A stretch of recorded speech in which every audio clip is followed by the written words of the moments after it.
This video sponsored by SBO Digital Marketing. Join SBO Digital Marketing work from home opportunity. Mobile based part-time job. Perfect for students, homemakers and job seekers. Use your free time to earn. No fixed hours.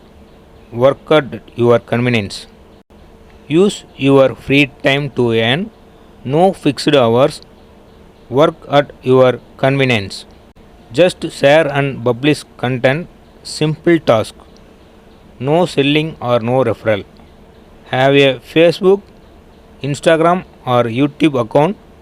You are already eligible. Earn daily income with instant payouts. Start from day one. Send your name and qualification on WhatsApp to 917-6686-525 and get full details instantly. Skip பண்ணாதீங்க. பெரிய தப்பு. தினம் ₹300 சம்பாதிக்க அரிய வாய்ப்பு. Instagram, Facebook பயன்படுத்த தெரிந்தால் போதும். Content post and content publishing மூலமா தினம் ₹300 சம்பாதிக்கலாம். இந்த வேலை செய்ய 5 நிமிடம் போதும். Work training support, group communication support, all language customer live chat support, முக்கியமா சொந்தமா ஒரு பிசினஸ் ஸ்டார்ட் பண்ற அளவுக்கு உங்களால கற்றுக்கொள்ளவும் முடியும், சம்பாதிக்கவும் முடியும். இந்த வேலை வாய்ப்பு வழங்குவது 5 வருடத்திற்கு மேல ரன் ஆகிட்டு இருக்க நம்ம தமிழ்நாட்டு company school of business organisation private limited. மேலும் விவரங்களுக்கு டிஸ்கிரிப்ஷன்ல கொடுத்திருக்க நம்பருக்கு வாட்ஸ்அப் பண்ணுங்க. வணக்கம் நண்பர்களே, இன்று ஒரு குட்டி கதை பற்றி பார்ப்போமா? ஒரு பையன் ஒரு டெலிஃபோன் கடைக்கு போய் டெலிஃபோன் பூத்தில் ஃபோன் பண்ணுறான். நீங்கள் கேட்கலாம், என்னடா எல்லாம் இப்போல்லாம் ஆளுக்கு ஒரு செல்ஃபோன் வந்து கையில் வச்சுருக்கான், இவன் போய் டெலிஃபோன் கடையில் ஃபோன் பண்ணுறான்னு இப்போ கேட்கக்கூடாது.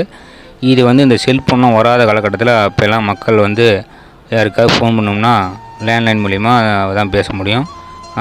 ஃபோன் இல்லாதீங்க அந்த மாதிரி டெலிஃபோன் பூத்து கடையில் போய் ஃபோன் பண்ணுவாங்க. அப்படி இந்த பையன் ஃபோன் பண்ணுறான். எதிர்முனையில் ஒருத்தர் ஃபோன் எடுக்கிறாரு. உடனே, சார் உங்கள் தோட்டத்தில் வந்து தோட்டத்தை பராமரிக்கிற வேலை இருந்தால் எனக்கு கொடுக்க முடியுமா அப்படின்னு கேட்குறான்.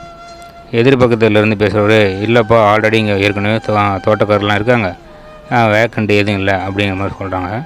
சார் அவர் கொடுக்குற சம்பளத்தை பாதி கொடுங்க, நான் நல்லா வேலை செய்வேன் அப்படின்னு சொல்கிறான். இல்லைப்பா இப்போ வேலை செய்கிறாரு, நல்லா வேலை செய்கிறாரு, அவர் வேலையில் நாங்கள் ரொம்ப திருப்தி அடைகிறோம், அதனால் இப்போ எதுவும் வேலை வேக்கண்ட் இல்லை, நீ வேணாம் அப்படின்னுவாங்க. சார் நீங்கள் வந்து அந்த தோட்ட வேலை மட்டும் இல்லாமல் உங்கள் வீட்டை சுத்தம் பண்ணுறது வேறு அதிகமான வேலையெல்லாம் கூட செய்கிறேன், நீங்கள் எந்த வேலை சொன்னாலும் செய்கிறேன், அதனால் சம்பளமும் அதுக்கு தனியாலாம் நீங்கள் தர வேணாம், அந்த குறைஞ்ச சம்பளமே கொடுங்க, நான் செய்கிறேன் அப்படின்னு சொல்லலாம். இல்லைப்பா வேணாம் அப்படின்ட்டு அவர் வச்சிடுறாரு.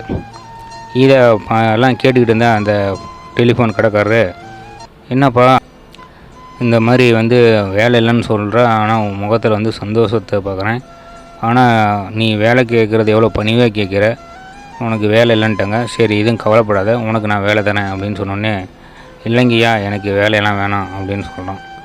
அந்த கடைக்காரருக்கு ஒரு ஆச்சரியம், என்ன இப்போ தான் கம்மி சம்பளத்துக்கு கூட நான் வேலை செய்ய ரெடியாக இருக்குன்னு சொன்னேன், இப்போ வேலை கொடுத்தா வேணாங்கிற அப்படின்னது.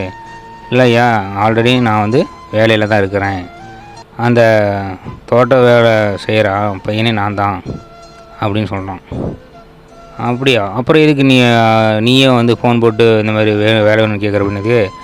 இல்லைங்கய்யா என்னுடைய வேலை வந்து எந்தளவுக்கு அங்கே இருக்குது அப்படின்னு ஒரு சுய மதிப்பீடு எனக்கு நானே செஞ்சுக்கிறேன்.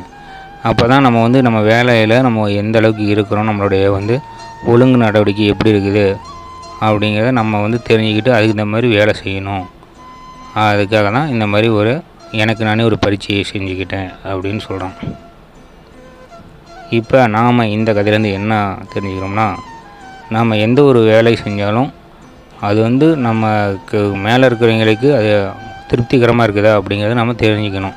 இது கடமைக்கு செய்யணும், சம்பளத்துக்கு வேலை செய்கிறோம் அப்படின்னு இல்லாமல் எந்த ஒரு வேலையாக இருந்தாலும் நம்ம முழு மனதோடையும் நேர்மையாகவும் செய்யணும் அப்படிங்கிறது தான் இந்த கதையிலேருந்து நம்ம தெரிஞ்சிக்க வேண்டிய கருத்து. நன்றி, வணக்கம்.